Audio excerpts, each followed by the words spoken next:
John's School Secondary, a Reverend Father George Eduaya Wansana was over school more free 2011 and Ampeniophobia or they get fund and I can see me be a show once as a one see. Now, some of this young for ya one was St. John's School Secondary, no one more edge dine one or more quarter JJ Monson Company 40 me ya and Cabesson woman to was stress one central when he MFS and Yamanan Wayan.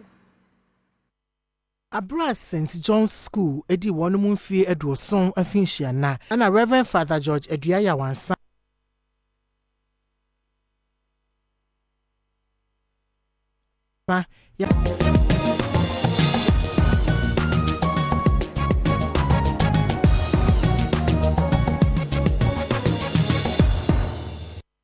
Abra St. John's School, Eddie Wanum Fee Edward Song and Finchiana, and a Reverend Father George Eduaya Wansa. Ya oye headmaster ewo school mu hono no edi tu dwa se emfa ho se adesuafo a wonom etro BC dodo na ya na wonom pese wobeto a wonom adesua so ewo school mu honom science we category A school no wonom entime nyi wo mu dodo na science woni adan dodo ewo school mu honom the sense what they are desrede to get fund enimu say 6 unit classroom block any 8 unit staff accommodation a afimpinu ani duba ko wonom sha sesi no womeboa won se de be ya obetumi esiewi. Mr. Chairman, GETFund has 2 stalled projects in the school.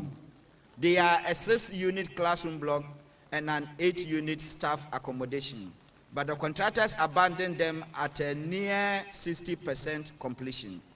This project, when complete, will go a long way to address some of the classroom and accommodation needs of the school.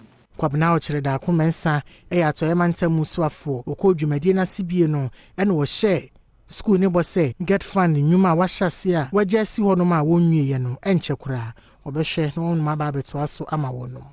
I want to assure you, last month we passed the GETFund formula, and our first priority as a government, I want to assure you, is to complete all uncompleted structures in the Western region for this year.